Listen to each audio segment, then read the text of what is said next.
Mel was an eccentric young woman who never shied away from standing out. With her body adorned in piercings and a sprawling tattoo that turned heads wherever she went, many considered her strange.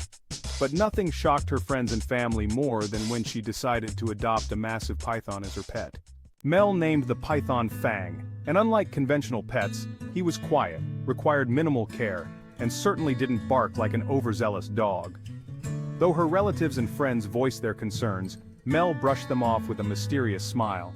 She'd always been fascinated by snakes and felt no fear toward them. To accommodate Fang, Mel invested in a large vivarium equipped with a powerful heat lamp, ensuring the python's comfort.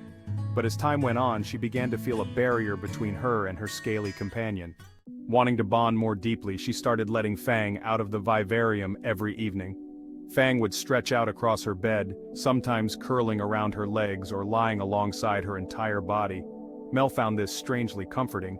She believed Fang's behavior was a sign of affection and protection. One night, however, Mel awoke to find Fang absent from the bed. She thought little of it and went back to sleep. This behavior repeated over the next few nights. At the same time, Fang's appetite vanished. He refused to eat even his favorite treats. Growing increasingly concerned, Mel concluded that Fang was sick. Fearful for his health, she decided to take him to the vet. At the veterinary clinic, Mel described Fang's strange behavior in detail. The vet conducted a thorough external examination, but it didn't reveal anything unusual. To gain clarity, the vet suggested performing an ultrasound. Initially, he suspected Fang might have eaten something unsuitable. The ultrasound results, however, left Mel utterly speechless. Fang's digestive tract was empty, completely empty. This wasn't a sign of sickness. Instead, the vet explained that Fang had deliberately stopped eating to prepare for an enormous meal. Fang had been stretching out along Mel's body to measure her size and rehearse swallowing her whole. The vet went on to explain that pythons are capable of consuming prey much larger than themselves. Tragically, there have been documented cases where pythons have swallowed humans who were sound asleep. According to the vet, Fang had likely been planning to attack and consume Mel within the next 2 days. Mel was stunned, her mind racing. Fang hadn't been affectionate or protective.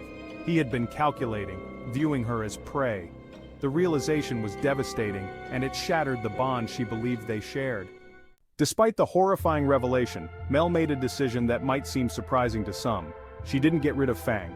Instead, she took strict precautions. She locked Fang's vivarium securely and moved it far from her bedroom. Mel's love for snakes remained intact, though her trust was shaken. In hindsight, Mel recognized how extraordinarily lucky she had been. Had she not taken Fang to the vet when she did, the outcome could have been catastrophic. Yet the haunting thought of what might have happened lingered in her mind. Would she have woken up in time to escape, or would she have been swallowed by her own pet?